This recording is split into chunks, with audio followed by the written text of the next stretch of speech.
A enfermeira entrou no quarto às 3 da manhã com aquele olhar. Aquele olhar que todo mundo que já passou tempo demais em hospital reconhece. O olhar de preciso te contar algo, mas não sei como. Meu marido estava dormindo na poltrona ao lado da minha cama. Fazia 11 dias que eu estava internada. 11 dias desde que o teste confirmou o que eu já sabia no fundo. Câncer de pâncreas, estágio 4, 6 meses de vida se eu tivesse sorte. Eu tinha 32 anos. Meu nome é Laura, e essa é a história mais louca, mais impossível, mais inexplicável que você vai ouvir. Uma história sobre morte, sobre cartas, sobre segredos que deveriam ter ficado enterrados e sobre como descobri quem eu realmente era, 3 dias antes de morrer. Mas antes de continuar, confira se você já está inscrito no canal e escreva nos comentários de onde você está assistindo este vídeo. A enfermeira, Juliana era o nome dela, se aproximou devagar. Laura, posso falar com você? Em particular? Olhei para o Tiago, meu marido. Ele estava exausto, tinha passado as últimas semanas dormindo naquela poltrona desconfortável, segurando minha mão, me dizendo que ia ficar tudo bem mesmo quando os dois sabíamos que não ia. Pode falar aqui, ele vai acordar de qualquer jeito. É que chegou uma coisa para você, e é meio estranho. Estranho como? Ela tirou do bolso um envelope. Grande, amarelado, antigo, meu nome estava escrito à mão na frente. Laura Mendes Silva. Urgente. Abrir apenas em caso de doença terminal. Senti um frio na espinha. De onde veio isso? Um homem trouxe. Idoso, uns 80 anos.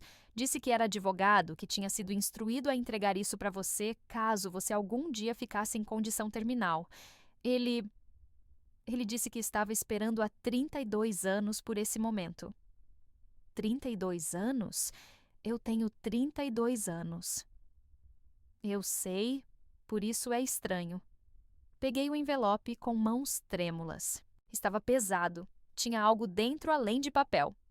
Ele deixou algum nome, alguma informação? Só disse, ela vai entender quando ler. Tiago acordou com nossa conversa. O que está acontecendo? Chegou uma carta, para mim. Abri o envelope. Dentro havia 3 coisas. Uma carta manuscrita em papel antigo, uma foto desbotada de uma mulher que eu nunca tinha visto e uma chave. Uma chave antiga, ornamentada, do tipo que abre cofres ou portas de casas muito velhas. Comecei a ler a carta. E a cada linha, meu mundo virava de cabeça para baixo. Querida Laura, se você está lendo isso, significa que o pior aconteceu, que a maldição continuou, que você, como sua mãe, sua avó e todas as mulheres da nossa linhagem, foi atingida pela doença que nos persegue há 6 gerações. Meu nome era Helena Cavalcante, era sua trisavó. E antes de você descartar isso como loucura, preciso que saiba, tudo o que vou te contar é verdade. Verdade documentada, verdade testemunhada, verdade que vai mudar tudo o que você pensa que sabe sobre sua família. Em 1912, minha avó, sua pentavó, foi enfermeira durante um surto de febre amarela no Rio de Janeiro. Ela salvou a vida de um homem rico, importante. Mas quando se apaixonaram e quiseram casar, a família dele se opôs. Ele era branco, da elite. Ela era negra, pobre. A mãe dele, uma mulher poderosa e cruel, fez algo terrível. Contratou uma curandeira, uma mulher que dizia fazer trabalhos. E essa curandeira amaldiçoou nossa família.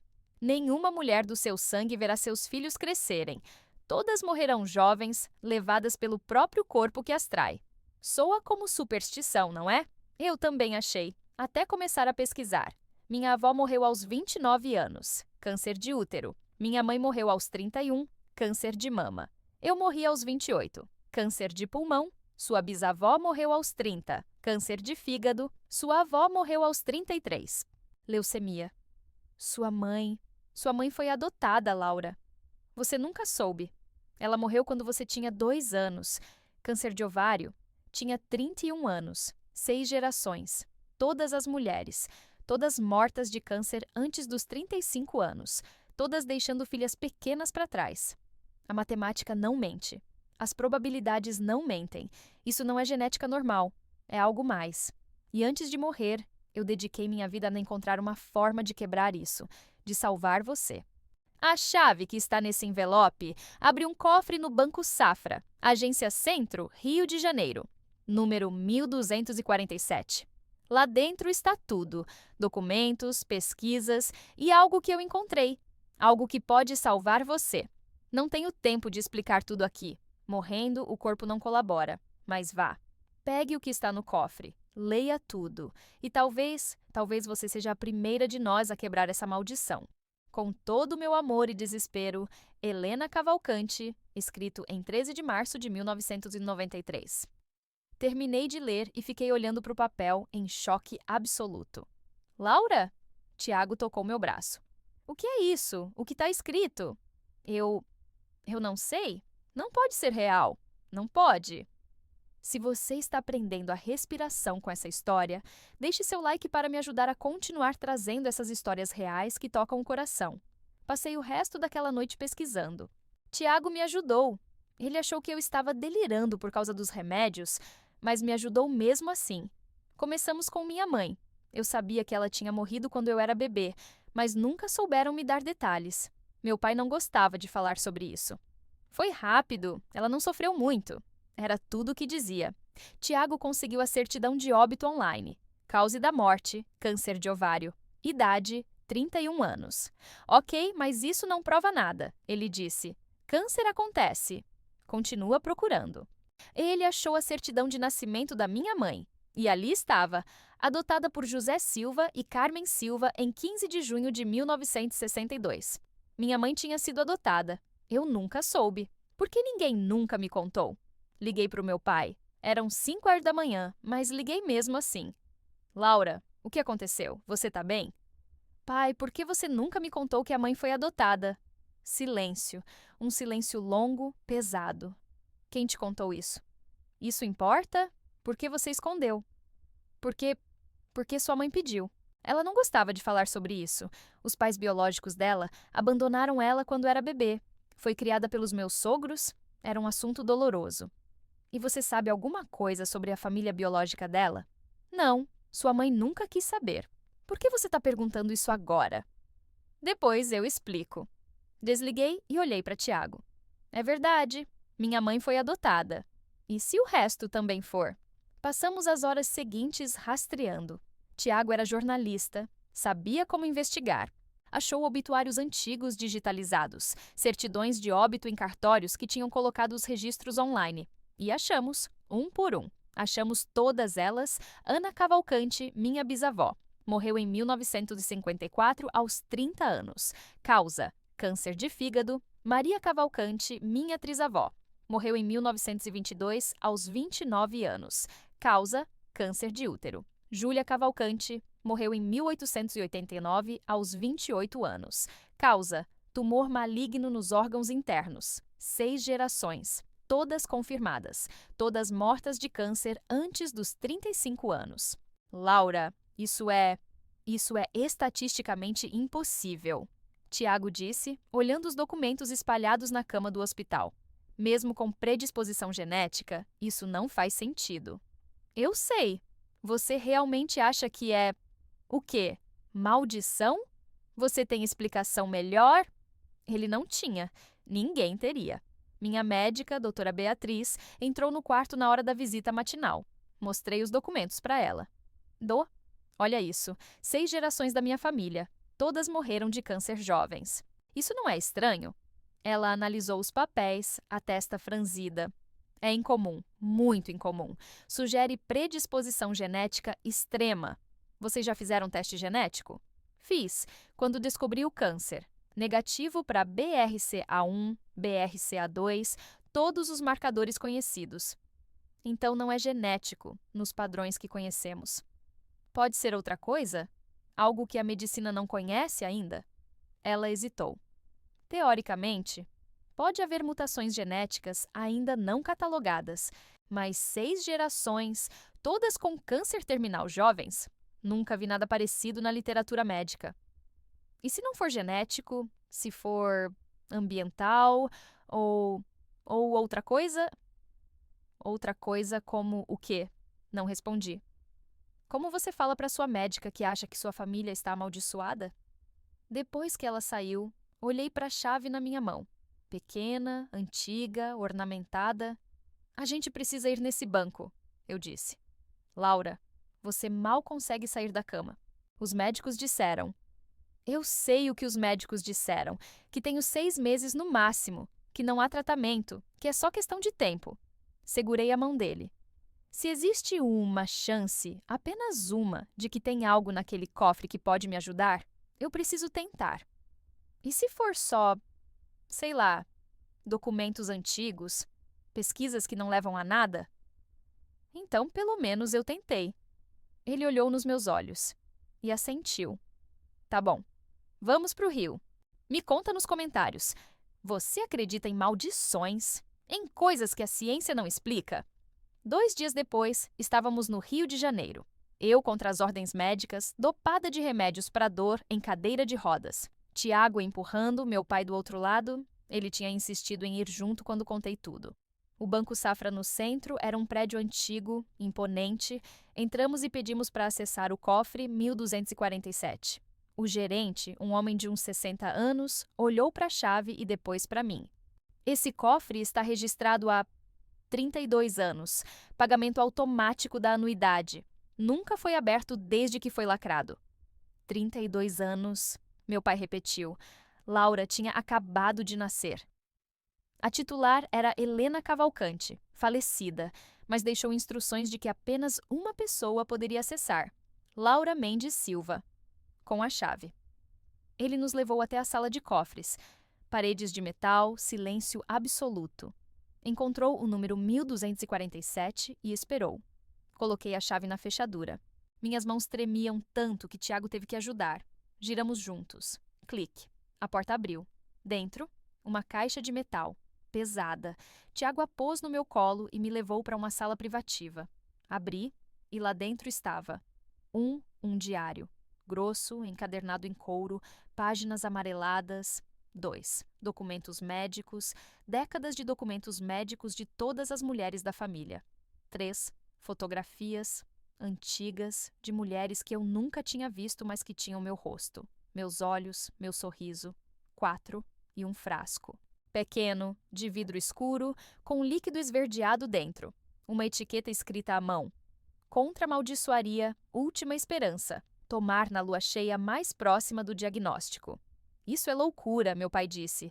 Não pode estar falando sério. Laura, você não vai tomar isso. Mas eu já estava abrindo o diário. A primeira página estava escrita em letra caprichada. Este é o registro da minha busca.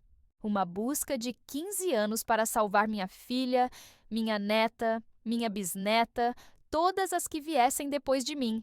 A maldição é real. Eu provei, documentei e encontrei a cura. Mas não há tempo de me salvar. Que quem ler isso tenha a coragem que eu não tive. Helena.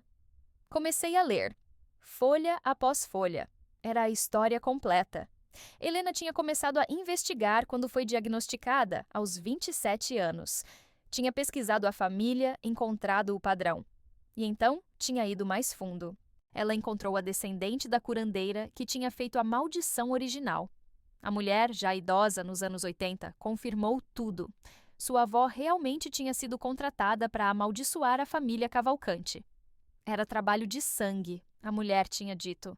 O tipo mais escuro. Não se desfaz fácil, só com sangue também. Helena passou anos estudando. Viajou para o interior da Bahia, conheceu outras curandeiras, benzedeiras, pessoas que trabalhavam com coisas que a ciência não explica.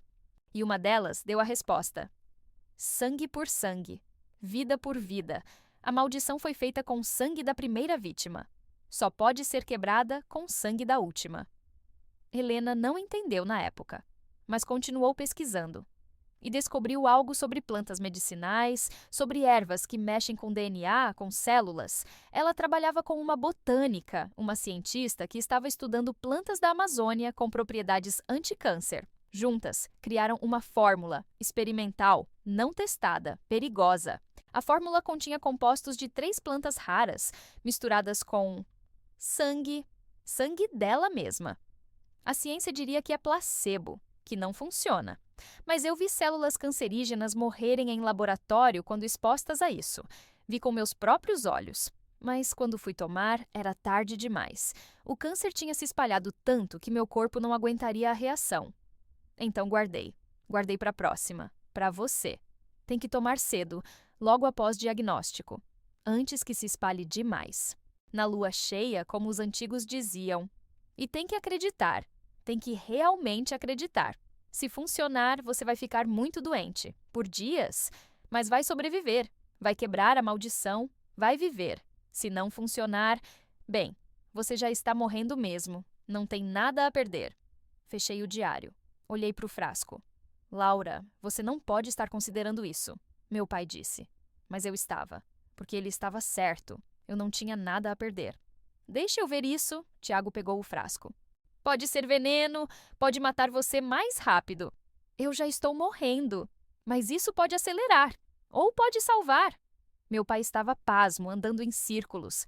Isso é insanidade. Vocês estão falando de tomar uma poção feita há 32 anos por uma mulher que acreditava em maldição.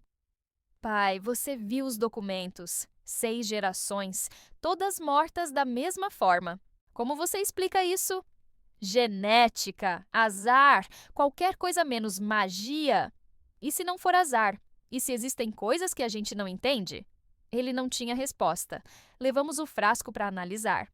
Tiago tinha um amigo químico em São Paulo. Mandamos uma amostra minúscula. O resultado veio 3 dias depois. Compostos orgânicos complexos de plantas amazônicas, alguns que nem estavam catalogados. Alcaloides, flavonoides, substâncias que realmente tinham propriedades anticâncer demonstradas em estudos. E sangue humano, preservado de alguma forma. Tecnicamente não é veneno, o químico disse. Algumas dessas plantas são usadas em medicina experimental para câncer, mas a combinação é estranha. E o sangue, não sei como isso ainda está preservado depois de 3 décadas. É seguro tomar? Seguro? Não sei. Pode causar reações severas. Pode não fazer nada. Não tem como saber sem testar. Voltei para o hospital em São Paulo. Minha condição tinha piorado. A dor estava mais forte, o câncer se espalhando mais rápido. A doutora Beatriz foi clara. Laura, com esse ritmo, você tem talvez 2 meses, não 6.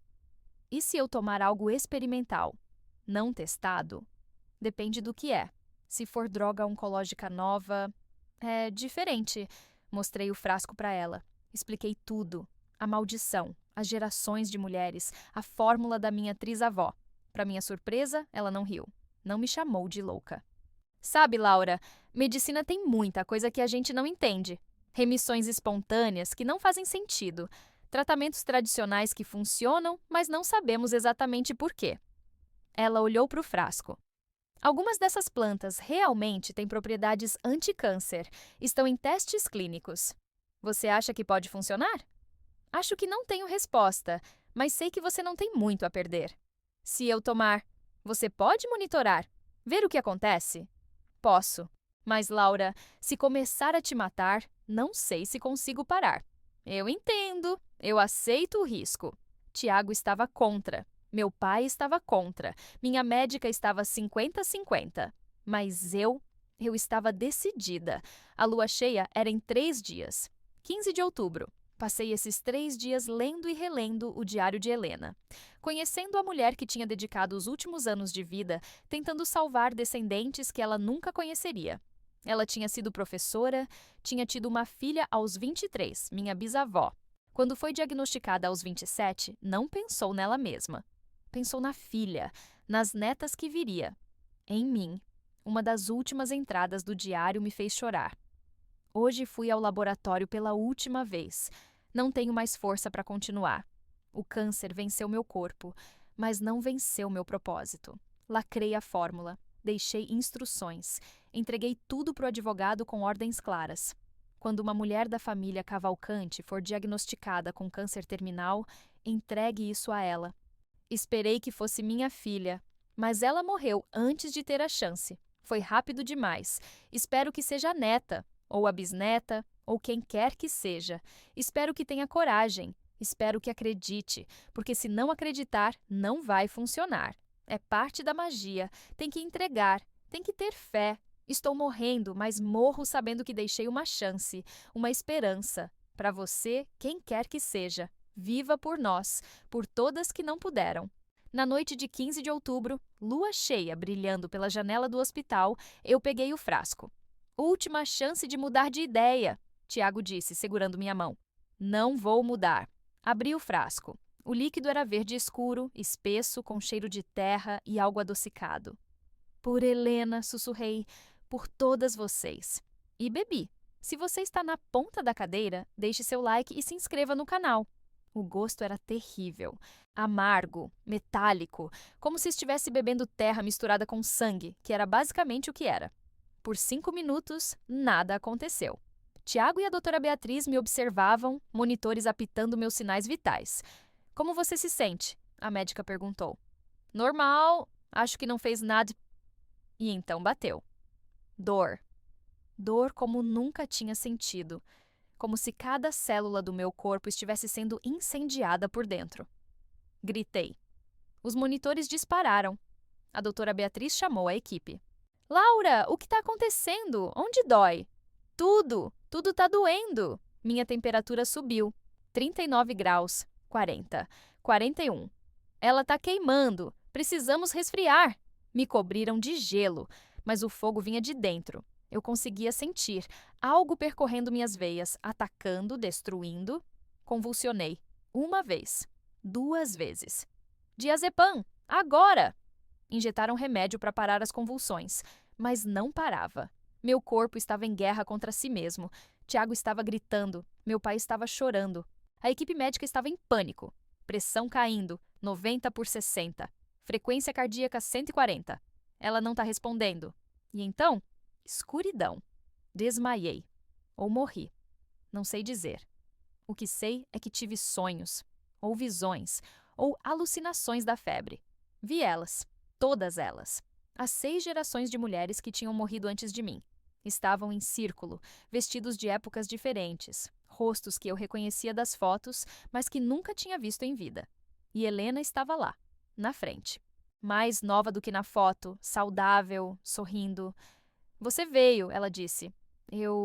Onde estou? Entre a vida e o que vem depois. Você ainda pode escolher. Escolher? Voltar, lutar, viver ou deixar ir, se juntar a nós. Eu quero viver.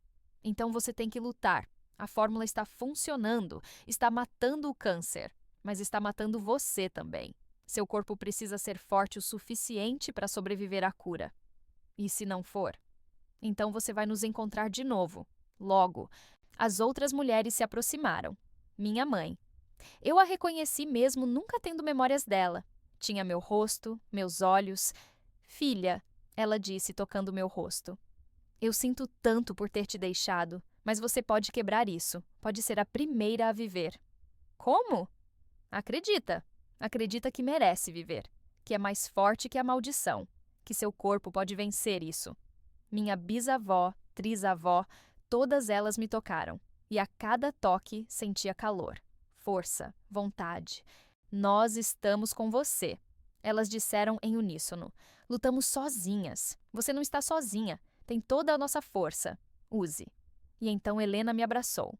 Vá. Volte. Viva por todas nós. E quando tiver filhas, conte essa história, para que saibam que vieram de mulheres fortes. Mulheres que não desistiram mesmo quando a morte bateu na porta. A escuridão me puxou de volta. Acordei 3 dias depois. Tiago estava dormindo na cadeira, a barba por fazer, olhos inchados de chorar. Meu pai no sofá, ressonando baixinho. Tentei falar, mas minha garganta estava seca demais. Mexi a mão. Tiago acordou instantaneamente. Laura, doutora Beatriz, ela acordou! A médica entrou correndo, checou os monitores, meus olhos, minhas reações. Bem-vinda de volta. Você nos deu um susto e tanto. O que aconteceu? Você quase morreu várias vezes. Seu corpo entrou em choque séptico, suas funções vitais falharam. Te colocamos em coma induzido. Estava esperando para ver se você reagia ou se não reagia. Quanto tempo? 3 dias. E o câncer? Ela hesitou. Olhou para os exames. E então fez algo que médicos raramente fazem. Sorriu. De verdade. Laura, eu não sei como explicar isso. Não é possível. Mas Desapareceu. O quê? Fizemos novos exames hoje de manhã, tomografia, marcadores tumorais, tudo. O tumor encolheu 90%. As metástases sumiram. É como se algo tivesse matado todas as células cancerígenas de uma vez. Me conta nos comentários. Você acredita em milagres? Em coisas que a medicina não consegue explicar? Isso não é possível, eu sussurrei. Câncer não desaparece assim. Eu sei, mas desapareceu. Precisamos fazer mais testes, mais exames, acompanhar por semanas. Mas, Laura, você está em remissão. Remissão espontânea. Não foi espontânea, foi a fórmula. A doutora Beatriz olhou para o frasco vazio na mesinha. Seja o que for que tinha ali dentro, funcionou. Contra todas as probabilidades, contra toda a lógica médica, funcionou. Tiago me abraçou chorando. Eu pensei que tinha perdido você. Seu coração parou 2 vezes. 2 vezes eles te ressuscitaram. Eu sei. Eu vi coisas quando estava inconsciente. Que tipo de coisas? Elas, todas elas, as mulheres da família, me dizendo para lutar. Meu pai, que tinha acordado com a comoção, se aproximou. Laura, você realmente acha que... Que foi a maldição? E que você quebrou? Não sei o que foi, pai. Sei que, estatisticamente, remissão espontânea de câncer pancreático, estágio 4, é uma em 10 milhões. E sei que bebi algo feito pela minha trisavó especificamente para quebrar uma maldição de 6 gerações. Você escolhe no que acreditar. Fiquei internada mais 2 semanas. Fizeram todos os exames possíveis e todos confirmavam o impossível. O câncer estava praticamente sumido. Os 10% que restavam eram células mortas ou dormentes que meu corpo estava eliminando. Você é um milagre médico, a doutora Beatriz disse no dia da minha alta. Vou escrever um paper sobre você, com sua permissão, claro. Pode escrever, mas não vai poder explicar. Eu sei, mas preciso documentar. Casos assim mudam o que achamos que sabemos sobre câncer. Em casa, nos meses seguintes, fui me recuperando. Ganhei peso de volta. O cabelo começou a crescer de novo. A cor voltou para minha pele. E uma coisa estranha começou a acontecer. Mulheres começaram a me procurar, mulheres com câncer. Tinha sido na TV, meu caso tinha viralizado. Mulher com câncer terminal tem remissão inexplicável. Por favor, uma delas me implorou ao telefone. Me conta o que você tomou. Eu tenho 2 filhos pequenos. Não quero morrer. Meu coração partiu, mas eu não tinha resposta para dar. Só tinha um frasco. Foi feito especificamente para mim, para minha linhagem. Mas deve ter a fórmula. Algum lugar, pode fazer mais. Voltei ao diário de Helena. Li cada página de novo, mas não tinha a fórmula exata. Ela mencionava as plantas, mas não quantidades, não processos. E tinha mais uma coisa. Tem que ser sangue da linhagem, sangue de quem está amaldiçoado, senão não funciona. Era específico demais, pessoal demais. Mas então tive uma ideia. A cientista que tinha ajudado Helena, a botânica, se ela ainda estivesse viva, Tiago me ajudou a investigar. Doutora Márcia Oliveira. Tinha 87 anos, mas estava viva, morando em Manaus. Liguei, expliquei quem eu era. Filha, neta, bisneta de Helena. Helena, ela disse, a voz quebrando. Eu pensei nela todos esses anos. A fórmula funcionou? Funcionou. Estou viva, curada. Ela chorou. Graças a Deus, ela morreu acreditando que talvez não funcionasse. Morreu sem saber. Ela deixou instruções perfeitas. Me salvou, mesmo morta há décadas. Ela era especial, dedicada, e aquela fórmula... Passamos anos desenvolvendo. Doutora Márcia, você ainda tem as anotações? As pesquisas? Tenho. Guardei tudo. Por quê? Porque tem outras mulheres morrendo e talvez possamos adaptar, fazer funcionar para outras pessoas. Silêncio. Depois. Não vai ser igual. A parte da maldição, do sangue específico, isso era necessário para o seu caso. Mas as plantas, os compostos, esses têm poder anticâncer real. Poder que a medicina tradicional ainda não explorou completamente. Podemos tentar continuar o trabalho dela? Podemos, mas vai levar tempo. Pesquisa, testes, não será rápido. Eu tenho tempo. Pela primeira vez em meses, tenho tempo. Nos meses seguintes, comecei a trabalhar com a doutora Márcia. Ela me enviou todas as pesquisas. Décadas de anotações sobre plantas amazônicas com propriedades anticâncer. Eu não era cientista, mas era sobrevivente. E tinha motivação que nenhum cientista tradicional tinha. Eu sabia que funcionava porque tinha funcionado em mim. Tiago usou os contatos dele de jornalismo para conectar a gente com laboratórios, com oncologistas de mente aberta, com pessoas dispostas a olhar além da medicina convencional. E começamos a fazer progressos. Um composto específico de uma planta chamada pau-sangue, que coincidentemente ou não, era uma das que Helena tinha usado, mostrou em testes de laboratório que destruía células cancerígenas de pâncreas a uma taxa de 78%. Outra planta, chamada localmente de mãe da mata, atacava células de câncer de mama. Não era mágica, era ciência. Ciência que os povos indígenas conheciam há séculos, mas que a medicina moderna tinha ignorado. Helena estava certa, a doutora Márcia me disse numa videochamada. Ela disse que a cura estava na floresta, que nossos ancestrais sabiam, mas a gente não quis escutar. 6 meses depois da minha cura milagrosa, os exames continuavam limpos. Nenhum traço de câncer. Completamente curada. A comunidade médica estava dividida. Metade achava que era remissão espontânea aleatória. Metade achava que era algo que eu tinha tomado, mas nenhum conseguia explicar. E quando descobriram que eu tinha tomado uma fórmula experimental feita 32 anos atrás por uma mulher moribunda, bem, a maioria simplesmente não acreditou. Impossível, disseram. Não há preservação que mantenha compostos orgânicos ativos por 3 décadas. Mas eu estava viva. E isso era inegável. 1 ano depois, aconteceu algo que mudou tudo. Recebi uma ligação de uma mulher chamada Isabel, 28 anos, câncer de mama agressivo. Laura, eu sei que você deve estar cansada de pedidos, mas eu te encontrei através de uma pesquisa genealógica. Você não vai acreditar, mas acho que somos primas, distantes, mas primas. Meu coração acelerou. Como assim? Eu tracei minha árvore genealógica. Minha bisavó era irmã da sua trisavó Helena, irmã por parte de mãe. Mesma linhagem. Mesma linhagem. Mesma maldição. Isabel, você sabe algo sobre outras mulheres da sua família? Como elas morreram? Engraçado você perguntar. Sim, minha mãe morreu de câncer aos 32. Minha avó aos 30. Minha bisavó aos 29. Sempre achei que era genética ruim, mas não é genética. É a mesma coisa que me atingiu. Expliquei tudo. A maldição, a fórmula, minha cura. Você acha que pode funcionar em mim também? Não tenho mais a fórmula original. Foi feita com sangue da Helena específico para a linha direta dela. Mas estamos desenvolvendo algo, baseado nas mesmas plantas, nos mesmos princípios. Quanto tempo? Não sei. Meses? Anos? Pesquisa leva tempo. Eu não tenho anos. Médicos me deram 6 meses.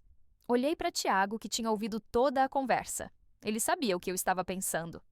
Podemos tentar fazer algo, eu disse. Não será igual? Não posso prometer que vai funcionar. Mas podemos tentar. Trabalhamos freneticamente. Eu, doutora Márcia, uma equipe pequena de pesquisadores que acreditavam. Tentamos replicar a fórmula de Helena, adaptando para o caso de Isabel. Não tinha meu sangue, ela não era minha descendente direta. Mas era da linhagem. Tinha o mesmo ancestral amaldiçoado. Talvez funcionasse. 3 meses depois, tínhamos algo. Não era idêntico, mas era baseado nos mesmos princípios. Isso não é aprovado, a doutora Márcia avisou. Não passou por testes clínicos. Pode não funcionar. Pode até ser perigoso. Eu sei, Isabel disse, mas estou morrendo mesmo. Prefiro morrer tentando. Ela tomou, na lua cheia, como Helena tinha instruído, e passou pelo mesmo que eu: febre, convulsões, coma. Mas 3 dias depois, acordou. E 2 semanas depois, os exames mostraram. O tumor tinha encolhido 60%. Não era 90% como comigo, mas era alguma coisa. Era esperança. Se você está emocionado com essa história, deixe seu like e compartilhe. A notícia sobre Isabel se espalhou. Duas mulheres com câncer incurável em remissão inexplicável, ambas tendo tomado fórmulas baseadas em plantas amazônicas. A mídia enlouqueceu. Chamaram de cura milagrosa, de remédio secreto da Amazônia, de tudo. Laboratórios farmacêuticos começaram a me procurar, oferecendo dinheiro, muito dinheiro, pelas fórmulas. Podemos sintetizar isso, disseram. Transformar em remédio, salvar milhões. Mas eu hesitei. Helena tinha demorado 15 anos para desenvolver aquilo. Não era só sobre os compostos químicos. Era sobre o processo, o timing, o propósito. Se vocês pegarem isso e industrializarem, eu disse para um executivo farmacêutico, vai perder a essência?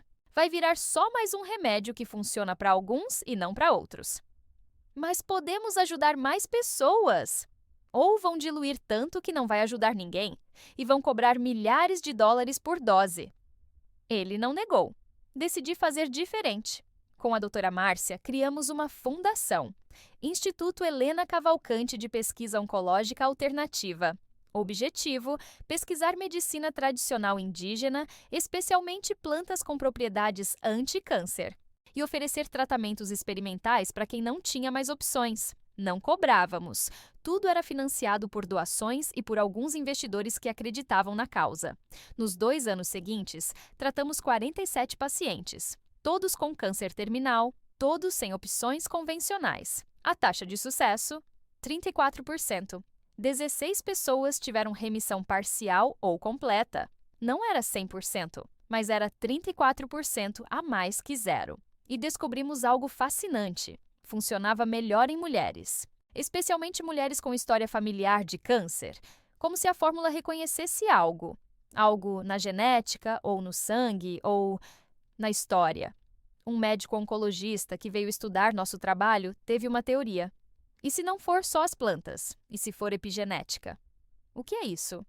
São mudanças no DNA causadas por ambiente, por trauma, por experiências, que passam de geração em geração, como se o corpo lembrasse de traumas ancestrais. Como uma maldição, eu disse. Exatamente. Mas maldição é só uma palavra antiga para trauma intergeracional codificado no DNA.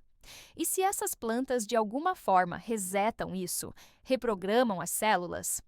Era uma teoria, não provada, mas fazia sentido, porque a maldição nunca foi sobre magia negra, foi sobre trauma. Sobre dor passada de mãe para filha, de avó para neta, codificada no próprio corpo. E a cura não era sobre magia branca, era sobre cura, sobre quebrar ciclos, sobre dizer não, isso para aqui comigo. Helena tinha entendido isso, mesmo sem ter a linguagem científica para explicar. No 3º aniversário da minha remissão, fizemos um evento. Todas as sobreviventes, eu, Isabel e as outras 14 que tinham tido sucesso. 16 mulheres que deveriam estar mortas, de pé, sorrindo, compartilhando histórias. Uma delas, Mariana, 41 anos, me abraçou chorando. Minha filha tem 5 anos. Eu não ia ver ela crescer, mas agora vou. Vou ver ela se formar, casar, ter filhos, tudo graças a você. Não a mim, a Helena, a todas as que vieram antes. Naquela noite, visitei o túmulo de Helena pela primeira vez. No Rio de Janeiro, num cemitério antigo. A lápide era simples. Helena Cavalcante, 1965-1993. Amada mãe e avó. Coloquei flores. E falei com ela como se estivesse viva. Conseguimos. Não só eu. 16 de nós. Quebramos a maldição. E vamos continuar quebrando. Para cada mulher que pudermos salvar. O vento soprou, mexendo nas folhas das árvores. E eu jurei que ouvi um sussurro. Obrigada. Talvez fosse minha imaginação, talvez fosse o vento, ou talvez, apenas talvez, fosse ela. Me conta nos comentários. Você acredita que nossos ancestrais podem nos guiar mesmo depois de mortos? 5 anos depois da minha cura, minha vida era completamente diferente. Eu e Tiago nos mudamos para o interior do Amazonas, perto das comunidades indígenas que conheciam as plantas que tinham me salvado. Trabalhávamos diretamente com pajés, curandeiros, pessoas que guardavam conhecimento ancestral que a ciência moderna tinha desprezado por séculos. E aprendemos tanto. Uma pajé chamada Ayane me disse algo que nunca esqueci. Vocês brancos acham que doença vem só do corpo, mas não vem. Vem da alma, do espírito, de mágoas não curadas, de traumas não processados. O corpo só mostra do lado de fora o que está doente por dentro. Você acha que meu câncer veio de trauma? Não seu, de suas avós, de suas bisavós. Trauma passado no sangue, até alguém parar e curar. Era exatamente o que o médico tinha dito sobre epigenética. Mas a Ayane sabia disso sem precisar de microscópios ou estudos científicos. Ela sabia porque sua cultura sempre soube. Com a ajuda deles, aperfeiçoamos as fórmulas. Não era mais sobre maldição específica. Era sobre cura holística, corpo, mente, espírito juntos. E a taxa de sucesso subiu. 34% virou 52%. Mais da metade dos pacientes terminais que tratávamos tinham melhora significativa. A comunidade médica começou a prestar atenção. Artigos foram publicados, estudos foram feitos e, finalmente, a ciência começou a encontrar a sabedoria antiga. Um estudo de Harvard confirmou: 3 das plantas que usávamos tinham compostos que, em combinação, destruíam células cancerígenas a taxas nunca vistas em tratamentos convencionais. Grandes laboratórios farmacêuticos ofereceram bilhões para patentear. Nós recusamos. Esse conhecimento não é nosso para vender. Eu disse numa entrevista. É das comunidades que o guardaram por séculos. É de Helena. É de todas as mulheres que sofreram. Vai ser compartilhado gratuitamente. Disponibilizamos tudo: fórmulas, protocolos, pesquisas, de graça na internet. Clínicas no mundo todo começaram a replicar. Nem todas com sucesso. Tinha que ser feito certo, com as plantas certas, no tempo certo, com o respeito certo. Mas algumas conseguiram e mais vidas foram salvas. No 7º ano, aconteceu algo que eu não esperava. Engravidei. Com 39 anos, depois de ter tido câncer terminal, depois de quimioterapia e radiação, eu não achava que conseguiria ter filhos, mas consegui. E quando descobri que estava esperando uma menina, chorei. Chorei de alegria e de medo. E se a maldição não estiver quebrada? Perguntei para o Tiago. E se ela nascer com isso codificado no DNA dela? Então a gente vai cuidar dela e ela vai ter algo que nenhuma das outras teve. Uma mãe que sobreviveu. Uma mãe que sabe como lutar. Minha filha nasceu em março. Saudável, perfeita. Eu a chamei de Helena. Quando a segurei nos braços pela primeira vez, olhei para ela e fiz uma promessa. Você vai crescer sabendo de onde veio. Vai saber sobre suas avós, bisavós, trisavós. Vai saber que vem de uma linhagem de mulheres fortes que não desistiram mesmo quando a morte bateu na porta. E se um dia, Deus me livre, você enfrentar o que enfrentamos, vai saber que tem armas, tem conhecimento, tem a força de 6 gerações de mulheres dentro de você. Hoje, 3 anos depois, Helena está correndo pela casa, rindo, brincando, completamente saudável. E eu, aos 42 anos, continuo em remissão completa. 10 anos sem câncer. Os médicos chamam de milagre médico. Dizem que remissão tão completa por tanto tempo é estatisticamente impossível. Mas eu sei a verdade. Não foi milagre. Foi Helena, minha trisavó, que amou pessoas que nunca conheceu o suficiente para dedicar seus últimos anos de vida a salvá-las. Foi conhecimento ancestral guardado por gerações, foi plantas que a floresta ofereceu, foi ciência encontrando sabedoria tradicional e foi escolha, minha escolha de lutar, de acreditar, de não desistir mesmo quando tudo dizia que era impossível. A maldição está quebrada para minha filha, para Isabel e suas descendentes, para todas as mulheres que tratamos, mas a luta continua, porque tem milhões de mulheres por aí com câncer, e enquanto houver uma que possa ser salva, vou continuar lutando pela minha filha, pelas filhas dela, pelas filhas de todas, porque é isso que fazemos, nós, mulheres, lutamos, não só por nós, mas por todas que vêm depois. Tem uma última parte dessa história.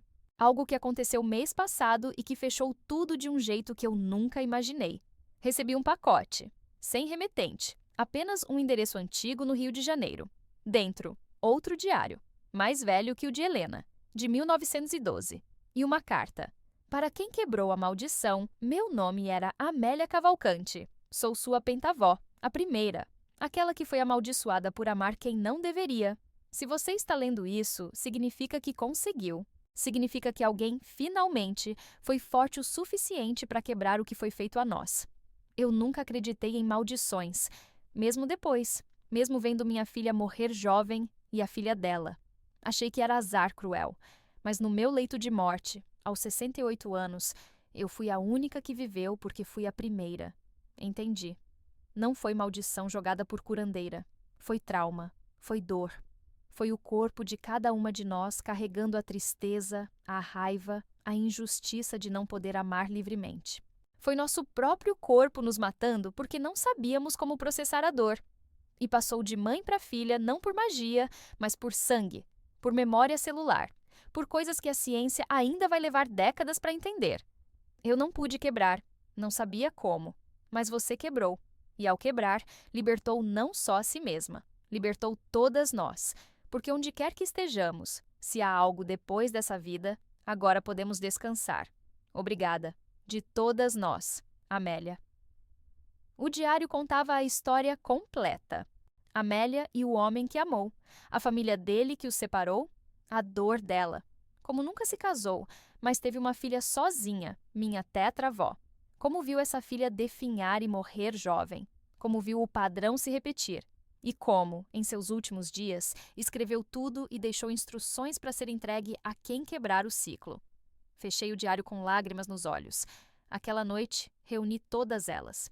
Isabel e as outras sobreviventes que moravam perto. Lemos o diário juntas, choramos juntas. E então fizemos um ritual. Não de religião específica, mas um ritual de fechamento. Escrevemos nomes, todas as mulheres que morreram. De Amélia até as que conhecemos pessoalmente, dezenas de nomes. E queimamos os papéis, assistindo a fumaça subir para a noite estrelada. Por vocês, eu disse. Por todas que sofreram. Por todas que lutaram. Por todas que não conseguiram ver o outro lado. Vocês estão livres. A corrente está quebrada.